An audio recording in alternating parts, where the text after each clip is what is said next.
Listen, it's hard to say a game has playoff implications, especially because we're going to 12 teams now. So that's really hard to say game one. But if you look at Notre Dame's schedule, they go at A&M. That's a tough game. They play FSU, who now has a ding in them already. So that's not going to be as highly ranked as we thought it would be. Then the end of the season, they end with USC. That's their three ranked opponents. So the Irish, who don't play in a conference championship, they're not going to have that opportunity to make a statement either. They don't have very many cracks where you're going to go, man, they did something really good. Their next best game is probably Louisville. So I think it's really important for Notre Dame to win this game. When I look at Notre Dame, by the way, there's a team, they went to the transfer portal. They've added additions, especially at quarterback. And I think Riley Leonard is a guy that we saw at Duke. He's big, he's strong, he's athletic. How fast does he get adapted to his system? The best thing I can say about Notre Dame, listen, they had Sam Hartman a year ago and transfer in, and we thought it was going to save this offense, but it was very much built on the running game. The offensive line isn't as good, but here's what I know they have. I know they have a great play caller. Jaden Daniels won a Heisman Trophy a year ago. Mike Denbrock was at LSU. He comes over now, and he comes to Notre Dame. That is an immediate upgrade. He is a really, really good play caller, and now you got a dual threat guy, not that is Jaden Daniels, but in that skill set that we saw him use Jaden Daniels to his full potential.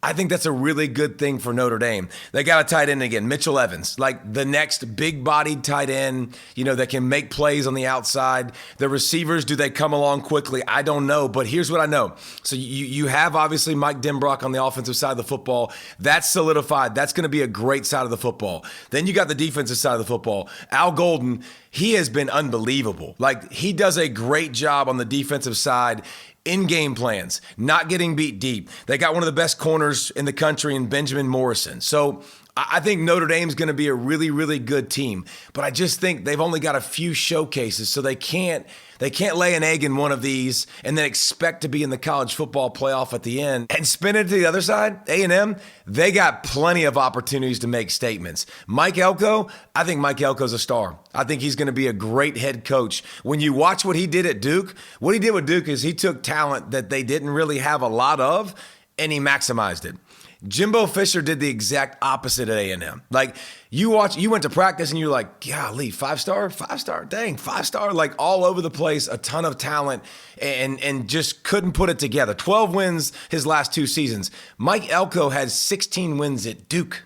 And it's not basketball season. Like, this is football season. So consistently outperformed what he had on the roster. Now comes back to College Station. Remember, he was the DC at Kyle Field. He was the DC for Gig'em. He knows the 12th man. He knows all the traditions. He knows everything about this culture, which I think is really, really important. Stepping in year one. He spent 4 seasons as a DC, very successful. This defense is going to be legit. And when I talked about the schedule, Notre Dame comes to him. Well, who else do you look at? Missouri comes to Kyle Field. Who else? LSU comes to Kyle Field. And the big one, at the end of the season, the rivalry renewed. Texas, a top 5 team, a top 3 team to start the season, comes to Kyle Field. They've got a great opportunity with Mike Elko to establish some credibility. Year one to get some big wins. Are they a playoff team? Maybe not. But I think Elko's a guy that's going to take this defense and immediately make them week in and week out so much better. Connor Wigman at the quarterback spot. Can they find some consistency on that side of the football? Because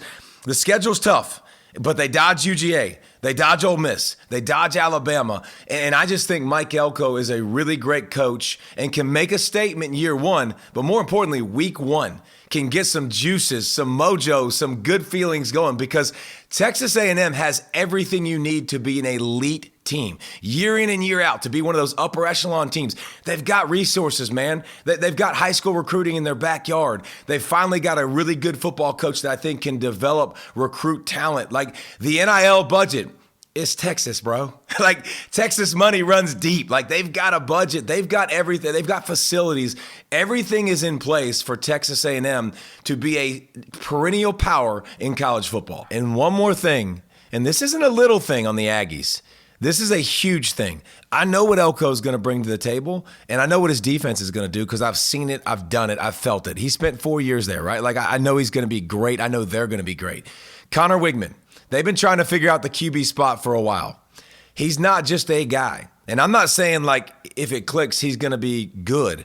I'm saying if it clicks this year, he's got a chance to be great and to be one of the best quarterbacks in all of college football and soar up draft boards. Like, he has elite talent, but the most important thing, and listen, people are going to do breakdowns on Connor Wigman as the season comes along later in the year.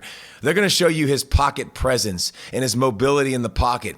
He feels rushers. It's innate. It's a natural feel that you can't give to somebody you can't teach. So if this offensive side of the football gets organized and the playmakers that I know that they have, you just watch out for Connor Wigman because he's going to soar up the charts, and he might be a guy that we're talking about. Is he the number one pick in the draft? Is he the first quarterback taken? Like, that's what kind of talent he's got.